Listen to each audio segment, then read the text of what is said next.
സങ്കീർത്തനങ്ങൾ അധ്യായം 52. വീര, നീ ദുഷ്ടതയിൽ പ്രശംസിക്കുന്നതെന്ത്? ദൈവത്തിന്റെ ദയ നിരന്തരമാകുന്നു. ചതിവ് ചെയ്യുന്നവനെ മൂർച്ചയുള്ള ക്ഷൗരക്കത്തി പോലെ നിന്റെ നാവ് ദുഷ്ടത വകഞ്ഞുണ്ടാക്കുന്നു. നീ നന്മയേക്കാൾ തിന്മയെയും നീതിയെ സംസാരിക്കുന്നതിനേക്കാൾ വ്യാജത്തെയും ഇഷ്ടപ്പെടുന്നു. നീ വഞ്ചന നാവും നാശകരമായ വാക്കുകളൊക്കെയും ഇഷ്ടപ്പെടുന്നു. ദൈവം നിന്നെയും എന്നേക്കും നശിപ്പിക്കും. നിന്റെ കൂടാരത്തിൽ നിന്ന് അവൻ നിന്നെ പറിച്ചു കളയും.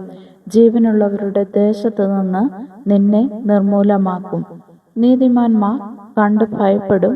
അവർ അവനെ ചൊല്ലി ചിരിക്കും. ദൈവത്തെ തന്റെ ശരണമാക്കാതെ തന്റെ ദിവ്യ സമൃദ്ധിയിൽ ആശ്രയിക്കുകയും ദുഷ്ടതയിൽ തന്നെത്താൻ ഉറപ്പിക്കുകയും ചെയ്ത മനുഷ്യനതാ എന്ന് പറയും. ഞാനോ ദൈവത്തിന്റെ ആലയത്തിങ്കൽ തഴച്ചിരിക്കുന്ന ഒലിവ് വൃക്ഷം പോലെ ആകുന്നു. ഞാൻ ദൈവത്തിന്റെ ദയയിൽ എന്നും എന്നേക്കും ആശ്രയിക്കുന്നു. നീ അത് ചെയ്തിരിക്കൊണ്ട് ഞാൻ നിനക്ക് എന്നും സ്തോത്രം ചെയ്യും. ഞാൻ നിന്റെ നാമത്തിൽ പ്രത്യാശ വയ്ക്കും. നിന്റെ ഭക്തന്മാരുടെ മുമ്പാകെ അത് നല്ലതല്ലോ. ആമേൻ.